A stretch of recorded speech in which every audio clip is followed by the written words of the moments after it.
We've been looking at smartphones from Lava and a few from Huawei. But what about the very well-known brands? By the title and thumbnail of this video, you already know what I'm talking about. So what's up guys, it's Zakir here, and today in this video, we'll be taking a look at the Samsung Galaxy J7 Pro. So without much further ado, let's get straight into it.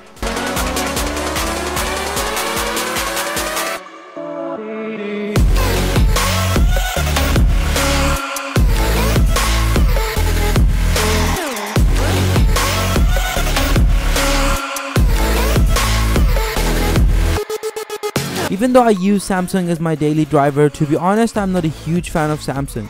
Yes, Samsung has some really nice phones that not only looks amazing but also functions really smooth. The Samsung Galaxy J7 Pro has impressed me to an extent that I would surely consider buying one. Starting off with the design of this device, the design of this thing is really impressive. I really liked how Samsung has improved the design of this device from nothing to something pretty cool. The phone has a 73.3% screen to body ratio, which makes the bezel a lot thinner and better looking. The entire phone has a round edge design, and let me be honest, it allows 1000 times better grip and comfortability. The full metal body is far more than impressive, and it improves the build quality drastically. The right side of the phone has a power button, with the left side housing the volume rocker. The volume rocker are placed a little high on the top, which is very hard to reach at times. The power button with inclusion of the volume rocker and the speaker is placed perfectly. The speaker is placed in a very weird place. It lies on the top right side above the power button. I'm really impressed with how Samsung thought about the speaker being blocked, so this is why they have it there. When having the phone on landscape mode or portrait mode, there is no possibility of the speaker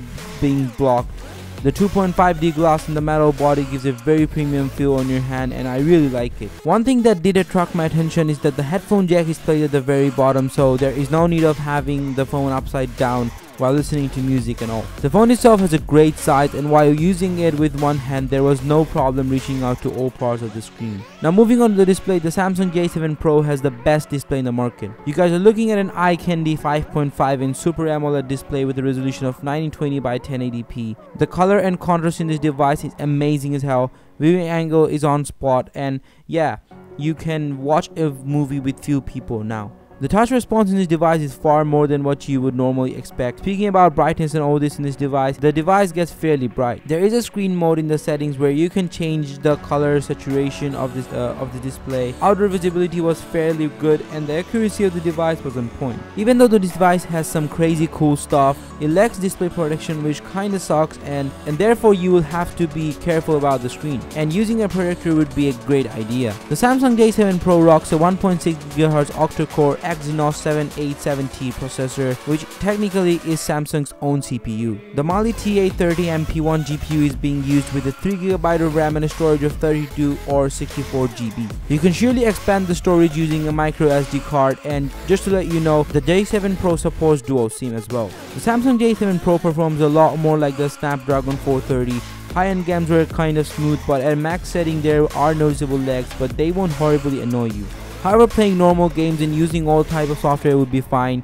The phone is priced at over 20,000 taka, which is 26,000 out of the Samsung retailer store and 29,000 in the Samsung retailer store. Moving on to the camera, the back camera is a 30 megapixel f1.7 shooter that takes decent picture with a very nice mixture of color and contrast.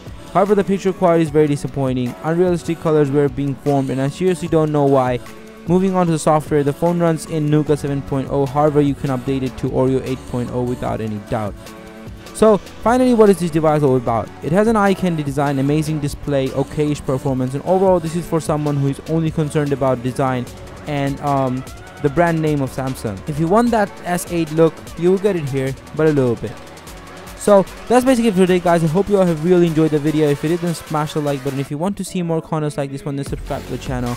I've set this goal of achieving 5,000 subscribers by the end of this year, so let's see if we can actually hit it. Thanks for all the support guys, and if you are not following me in my social medias, they are in the description box down below, so make sure to go and check them out. Also check out my website from the link in the description box down below as well.